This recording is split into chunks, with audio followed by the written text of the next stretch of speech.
प्रश्न 11, क्या भाड़ेदार निष्कासन के विरुद्ध संरक्षण प्राप्त कर सकता है? Can a tenant get protection against the eviction? उत्तर 1, सामान्य स्थान नियंत्रण विधान की धारा 13 के अंतर्गत प्रत्येक अभिधारी की यह बाध्यता है कि वह भवन स्वामी द्वारा अभिधारी के विरुद्ध धारा 12(1) में वर्णित आधारों में से किसी आधार पर बेदखली हेतु संस्थित किए गए किसी वाद या अन्य कार्यवाही में या अभिधारी द्वारा अपनी बेदखली के विरुद्ध प्रस्तुत की गई किसी अपील या अन्य कार्यवाही में ऐसे वाद या कार्यवाही की सूचना की तामील होने के 1 माह के भीतर या अभिधारी द्वारा प्रस्तुत की गई अपील या अन्य कार्यवाही के संस्थित किए जाने के 1 माह के भीतर या ऐसे अतिरिक्त समय के भीतर जो न्यायालय द्वारा अनुदत्त किया जाए व्यतिक्रमित अवधि के भाड़े का संदाय भूमि स्वामी को करे और उपरोक्त वाद, अपील या अन्य कार्यवाही का विनिश्चय होने तक मासानुमास भाड़े का संदाय या निक्षेप आने वाले माह की 15 तारीख तक करता रहे। धारा 13(1)(2) भाड़े की रकम का विवाद। यदि भाड़े की रकम के संबंध में कोई विवाद है जो कि अभिवचन द्वारा प्रारंभिक प्रक्रम पर उठाया गया है तो न्यायालय द्वारा अनंतिम भाड़ा नियत किया जाएगा जो कि उपरोक्तानुसार संदत अथवा निवेदित किया जाएगा।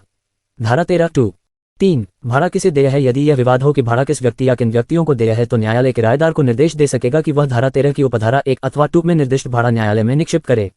इस प्रकार निक्षिप्त भाड़ा विवाद के विनिश्चय होने तक या न्यायालय के आदेश के बिना कोई भी व्यक्ति प्राप्त करने का अधिकारी नहीं होगा, किंतु यदि ऐसा विवाद किराएदार द्वारा मिथ्या अथवा तुच्छ आधारों पर उठाया गया है या अभिधारी इस धारा द्वारा अपेक्षित भाड़ा संदत अथवा निवेदित करने में युक्तियुक्त कारणों के बिना चूक करता है तो न्यायालय किराएदार की बेदखली के विरुद्ध प्रतिरक्षा काट सकेगा।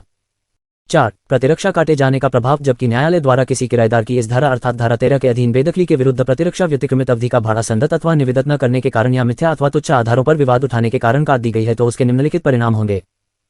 1, न्यायालय धारा 12(1) में उल्लिखित आधारों पर संस्थित निष्कासन के वाद में एक पक्षीय कार्यवाही करेगा। 2, न्यायालय वाद पत्र के विरुद्ध प्रतिवाद पत्र नहीं देखेगा। 3, अभिधारी को प्रतिपरीक्षण का अवसर नहीं दिया जाएगा। 4, अभिधारी को साक्ष्य प्रस्तुति का अवसर नहीं दिया जाएगा। 5, प्रतिरक्षा काटे जाने पर उपचार। जबकि अभिधारी की इस धारा के अधीन बेदखली के विरुद्ध प्रतिरक्षा काट दी गई हो तो उसे निम्न उपचार उपलब्ध होंगे। 1, किराएदार ऐसे आदेश के विरुद्ध सिविल प्रक्रिया संहिता की धारा 105 के अंतर्गत कार्यवाही कर सकता है। 2, प्रतिरक्षा काटे जाने के आदेश के विरुद्ध पुनरीक्षण हेतु आवेदन कर सकता है। किराएदार की प्रतिरक्षा काट दिए जाने पर यद्यपि वादी का अपने वाद को सिद्ध करने का भार हल्का हो जाता है किंतु समाप्त नहीं होता। वादी को अपना दावा सिद्ध करना होता है। यदि अभिधारी ने धारा 13(1) व 2 द्वारा अपेक्षित भाड़ा संदत या निक्षिप्त कर दिया है तो भाड़े के संबंध में व्यतिक्रम के कारण किराएदार के विरुद्ध बेदखली की कोई डिक्री या आदेश नहीं किया जाएगा, किंतु ऐसी स्थिति में वादी को किराएदार द्वारा वाद का खर्चा इत्यादि दिलाया जा सकेगा। प्रश्न 12, स्थान को उप किराएदारी पर देने पर निर्बंधनों की विवेचना कीजिए।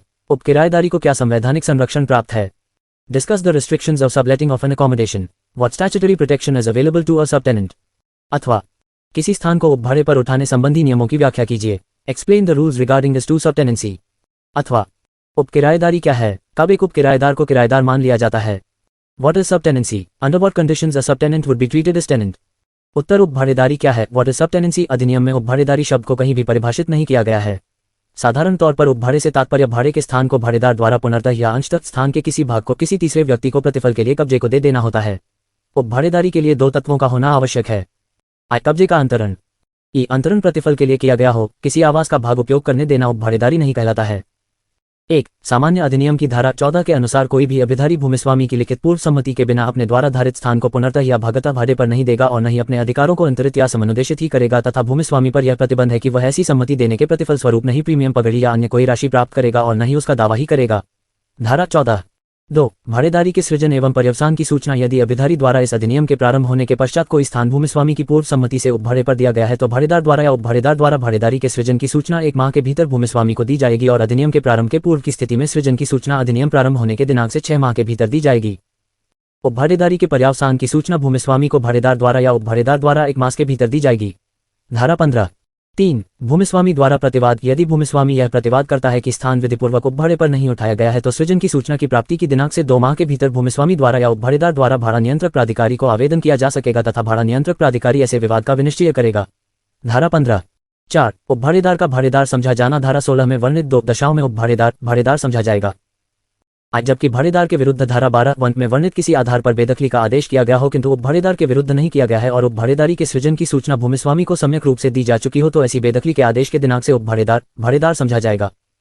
इस अधिनियम के प्रारंभ होने के पूर्व यदि किसी भाड़ेदार की बेदखली की गई हो किंतु उपभाड़ेदार की नहीं तो ऐसा उपभाड़ेदार इस अधिनियम के प्रारंभ होने के दिनांक से भाड़ेदार समझा जाएगा।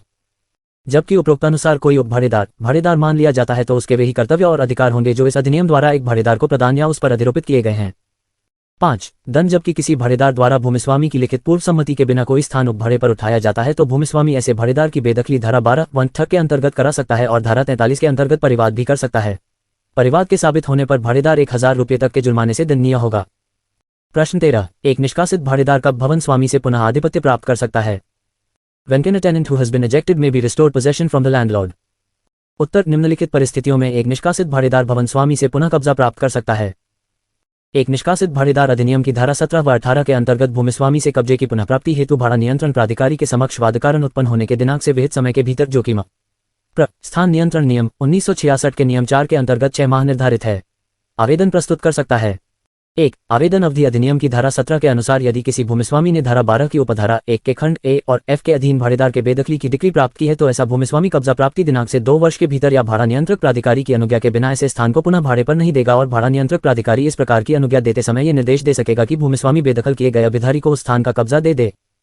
2. धारा 12(1) व एफ के अधीन की डिक्री पर प्रतिबंध भूमिस्वामी यदि उपरोक्त वर्णित आधार पर कब्जा प्राप्त करने के दिनांक से 2 माह के भीतर ऐसे स्थान का उपयोग नहीं करता है या 2 वर्ष के भीतर बेदखल किए गए अभिधारी से भिन्न किसी व्यक्ति को भाड़ा नियंत्रक प्राधिकारी की अनुज्ञा के बिना वह स्थान भाड़े पर देता है तो भाड़ा नियंत्रक प्राधिकारी बेदखल भाड़ेदार के आवेदन पर उसे ऐसे स्थान का कब्जा दिला सकेगा या प्रतिकत जो कि वह उचित समझे दिला सकेगा। जबकि इस धारा के अंतर्गत किसी निष्कासित भाड़ेदार को भाड़ा नियंत्रक प्राधिकारी के आदेश से पुनः कब्जा दिलाया जाता है तो ऐसा भाड़ेदार धारा 12(6) के अंतर्गत पूर्व में प्राप्त प्रतिकत की रकम लौटाने के दायित्वाधीन नहीं होगा। धारा 17 3. प्रतिबंध का उल्लंघन जबकि भवन स्वामी धारा 12(1) के खंड जी तथा एच के आधार पर मरम्मत या पुनर्निर्माण के लिए भवन रिक्त कराता है और भाड़ेदार निष्कासन वाद में ऐसे स्थान को अपने अधिभोग में रखे जाने का निर्वचन करता है तो न्यायालय भूमिस्वामी को यह निर्देश देगा कि भूमिस्वामी मरम्मत या पुनर्निर्माण कार्य के पूरा होने के पश्चात 1 माह के भीतर भाड़ेदार को रिक्त स्थान का आधिपत्य पुनः सौंप दे और अभिधारी को निर्देश देगा कि वह आदेश में निर्दिष्ट दिनांक से पूर्व स्थान का रिक्त आधिपत्य भूमिस्वामी को मरम्मत एवं पुनर्निर्माण हेतु सौंप दे। धारा 18 4. धारा 12(1) जी व एच के अधीन की डिक्री पर प्रतिबंध जबकि भूमिस्वामी मरम्मत या पुनर्निर्माण कार्य पूरा हो जाने के पश्चात उपरोक्तानुसार भाड़ेदार को कब्जा नहीं देता है या युक्त समय के भीतर मरम्मत या निर्माण कार्य पूरा नहीं करता है या आदेश में निर्दिष्ट दिनांक के 1 माह के भीतर कार्य प्रारंभ नहीं करता है तो न्यायालय अभिधारी द्वारा किए गए आवेदन पर भूमिस्वामी को निर्देश दे सकेगा कि वह ऐसे स्थान का कब्जा अभिधारी को दे अथवा ऐसे प्रतिक का संदाय करे जो न्यायालय उचित समझे।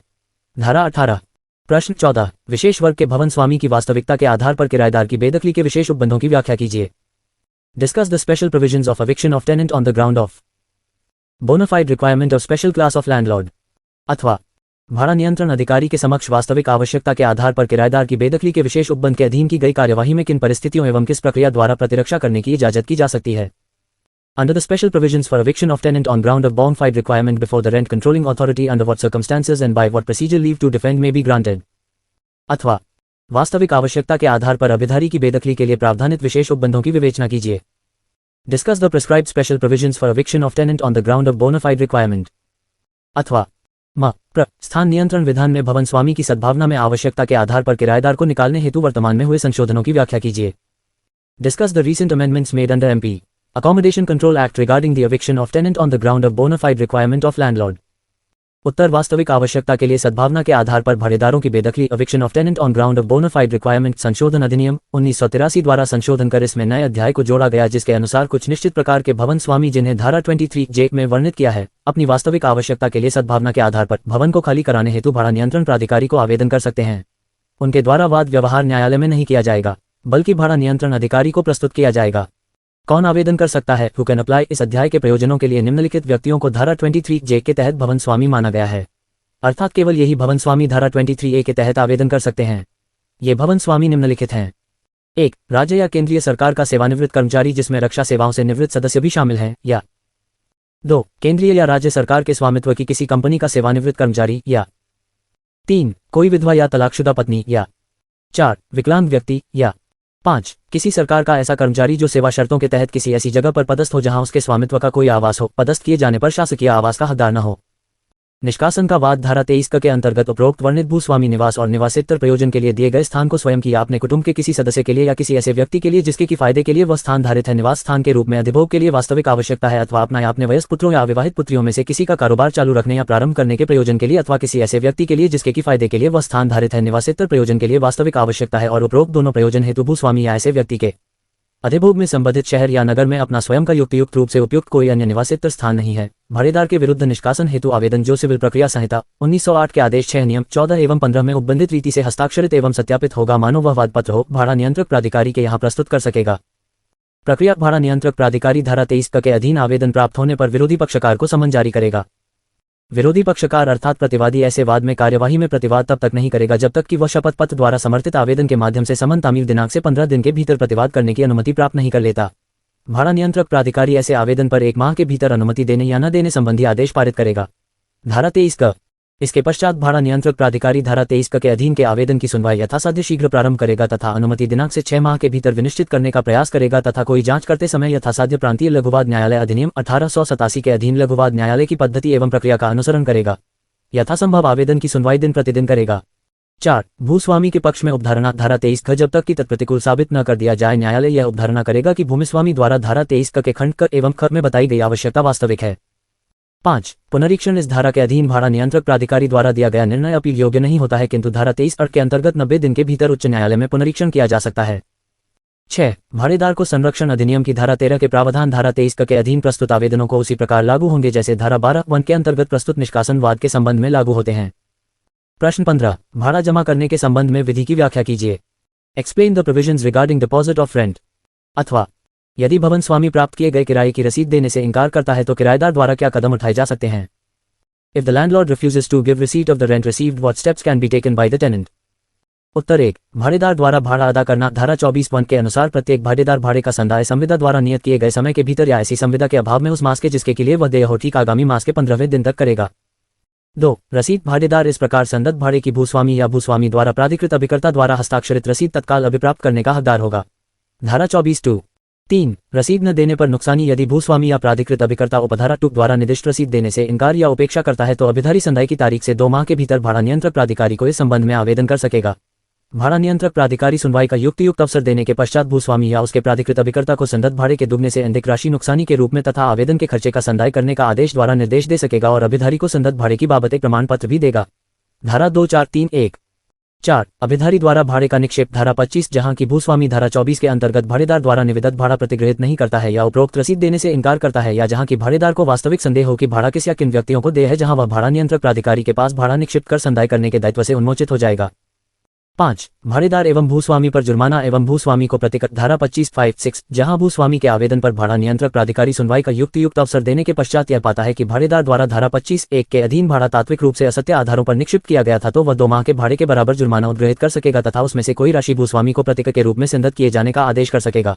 उपरोक्त जुर्माना एवं प्रतिक भूस्वामी के विरुद्ध तथा अभिधारी के पक्ष में भी अधिनिर्णीत किया जा सकेगा यदि भूस्वामी संदत भाड़ा प्रतिगृहित करने या रसीद देने से इनकार या उपेक्षा करता है। धारा 25(5)(6). 6. निक्षिप्त भाड़े का संपहरण धारा 27 जहां की धारा 25 के अधीन भाड़ेदार द्वारा निक्षिप्त भाड़ा भूस्वामी या हकदार व्यक्ति निक्षेप की सूचना भेजे जाने की तारीख से 5 वर्ष के पूर्व प्रत्याहृत नहीं करते हैं वहां ऐसा भाड़ा नियंत्रक प्राधिकारी द्वारा किए गए आदेश से सरकार को संप्रेषित हो जाएगा। धारा 27(1). किंतु उपरोक्त आदेश करने के पूर्व भाड़ा नियंत्रक प्राधिकारी भूस्वामी या हकदार व्यक्ति को अंतिम ज्ञात पते पर रसीदी रजिस्ट्री डाक से सूचना भेजेगा तथा राशि 100 रुपये से अधिक होने पर स्थानीय समाचार पत्र में सूचना भी प्रकाशित करेगा। धारा 272 अधिनियम की धारा 26 के अंतर्गत यह उपबंध किया गया है कि भाड़ेदार द्वारा धारा 25 के अधीन निक्षिप्त भाड़ा निम्न परिस्थितियों में विधिमान्यता निक्षिप्त किया गया समझा जाएगा। जबकि भाड़ा धारा 24 में निर्दिष्ट समयावधि के 21 दिन के भीतर निक्षिप्त किया गया है। मिथ्या कथन के आधार पर निक्षिप्त भाड़ा यदि भूमिस्वामी द्वारा भाड़ेदार से कब्जा पुनः प्राप्त करने के आवेदन फाइल करने की तारीख से पूर्व प्रत्याहरण कर लिया हो, अन्यथा भाड़ा विधिमान्यता निक्षिप्त नहीं माना जाएगा। इस अधिनियम के अधीन भाड़ा नियंत्रक प्राधिकारी द्वारा किए गए प्रत्येक आदेश की अपील प्रादेशिक अधिकारिता रखने वाले जिला न्यायाधीश या अपर जिला न्यायाधीश को होगी और अपीलीय न्यायालय का विनिश्चय अंतिम होगा। ETTRT 31 अवधि इस धारा के अधीन प्रत्येक अपील भाड़ा नियंत्रक प्राधिकारी द्वारा किए गए आदेश के दिनांक से 30 दिन के भीतर की जाएगी तथा उपरोक्त 30 दिन की संगणना करने में आदेश की प्रतिलिपि अभिप्राप्त करने के लिए अपेक्षित कालावधि अपवर्जित कर दी जाएगी, किंतु न्यायाधीश उक्त कालावधि के अवसान पर भी पर्याप्त कारणों से अपील ग्रहण कर सकेगा।